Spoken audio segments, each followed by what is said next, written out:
this chapter managed to display one thing, and this is the thing that I talked about in my latest discussion video on Lolong versus Ramon, and that this fight is gonna be very much different from the other fights in this tournament, particularly because of Ramon, because I don't think a lot of people are talking about this much, and maybe it's obvious to some other people, but the blood that Ramon has on his right hand, yeah, it would be his right hand, is actually not his own blood. And this is confirmed in the drafts as well, because I do actually look at the drafts as well. Yeah, that's not his blood. The epithet of Doomsday Messenger seems to be appropriate when talking about Ramon, but let's not go too far off because that's towards the end of the chapter. Let's start off at the beginning of the chapter with its title called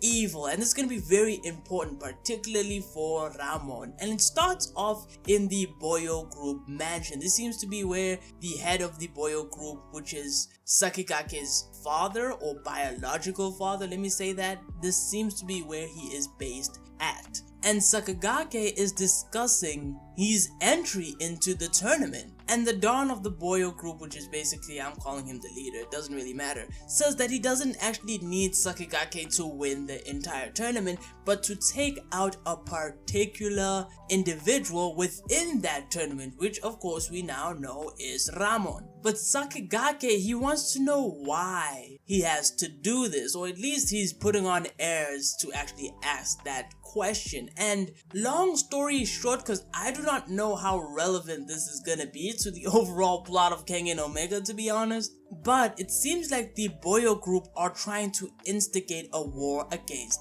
the Niwa group, and the Niwa group is actually a part of the Anti-Worm Alliance, or at least was formerly a part of the Anti-Worm Alliance. I don't know if they've disbanded yet, because technically speaking there's no need for the Worm Alliance to even exist, because the organization has become basically nowhere near as big as it used to be, and is nowhere near the problem that it was before when the Worm Alliance was formed.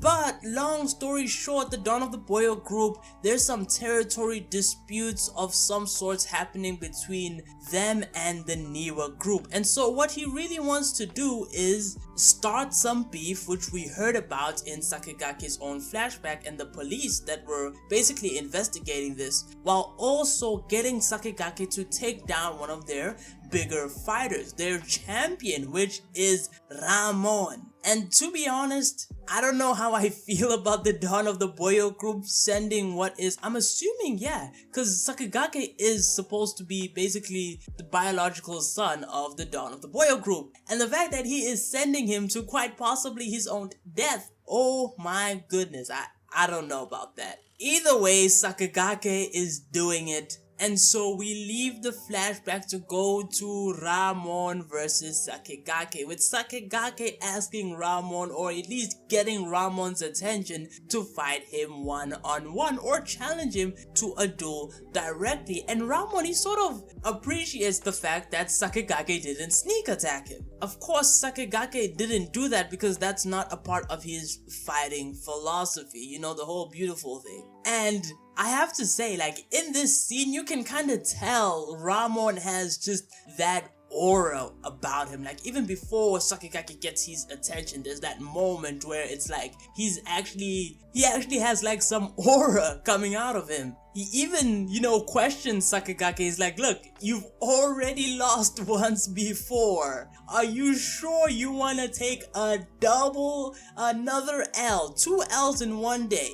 And Sakigake, we get some inner thoughts from him because he does acknowledge and won't make excuses for his loss against Justin. I think there is some wiggle room for Sakigake to do that, because the reason he lost really came down to him making one bad move, and that was overestimating the power of his scorpion kick on Justin, because he just wasn't aware of how strong his neck strength was. But Sakigake, he's not making any excuses, which is props to him. Of course, he's taking responsibility, and he also says that he wasn't going all out, at least not in the sense that he's shown everything that he can do. By the way, this doesn't really matter much because we never see what he can actually do, or we will see it in the future when we get a flashback with Ramon. But Ramon then, of course, commends Sakigake's fighting spirit, but he then uses some interesting wording because he says Sakigake's heart is evil. Now, this only really makes sense with something else that happens soon after he says this, because Sakigake, he then takes his stance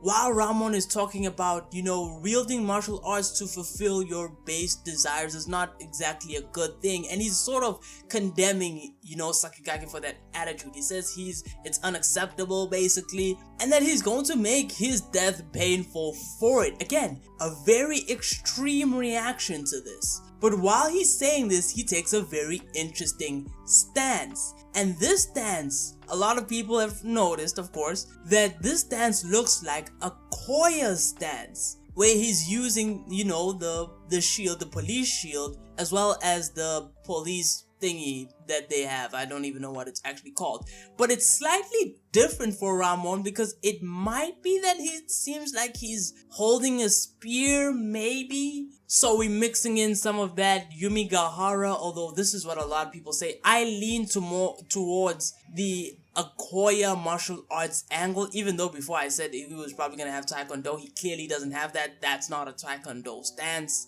And if you add that up, along with him talking about evil, which by the way, Akoya also talks about this as well, where he says he has to exterminate evil. And both of them don't seem to have good mental states. Like Akoya, it's kind of obvious that this man isn't right in the head completely. And I think it's also obvious with Ramon here as well. And so I think there are way too many ties between Akoya and Ramon for it to be coincidental. I just don't see this being a red herring of some sort. But Sakigake then goes in with his quote-unquote secret weapon, and he is charging and he's going in pretty fast. Again, Sakigake's strikes from long to mid-range are incredibly fast, but we don't actually see what happens at the end here, because we transition over to the main stage for the fourth match in this tournament, which is of course the match that we are getting right now. And we see Lolong Donaire, he's actually messing with his shoulder blades, because yeah, Lolong can do that, and whenever he does that and he strikes, he can actually strike as fast as Gao Lang strikes. At least that's how it was way back in Purgatory versus the Kengan Association. So it seems like he's flexing that ability, that weird ass ability of his.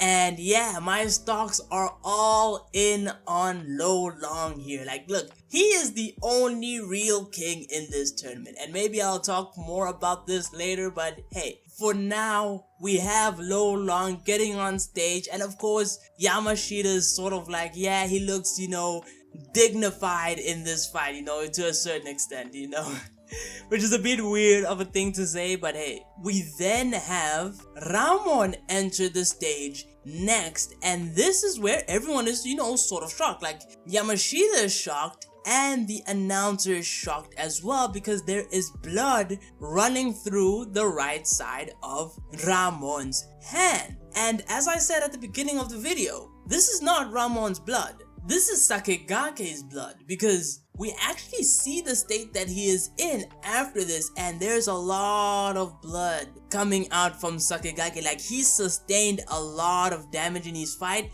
and he's not even wearing his vest anymore. Like, he was wearing a vest when this fight started. He has no vest anymore. And we have Sakigake's last words, assuming he's dead, which he probably isn't. And his last words are, he's a monster. With us seeing, of course, Ramon's creepy face in this chapter, with him talking to Lolong, saying he looks like he has good fighting spirit, whatever that means. And so, yeah, this setup chapter was pretty good for Ramon, I have to say. The fact that he is able to basically beat Sakigake with next to no damage on him is pretty crazy, but let's not lose sight that this is Lolong Donaire, the actual monster of Manila that we're talking about here. Look, I think he's going to take this W, but I think the fight is going to be a lot more interesting than all the other fights in this tournament, specifically how brutal it can get. But yeah, that's the video, that's the review and breakdown. Don't forget to like and sub, and until next time, take it easy.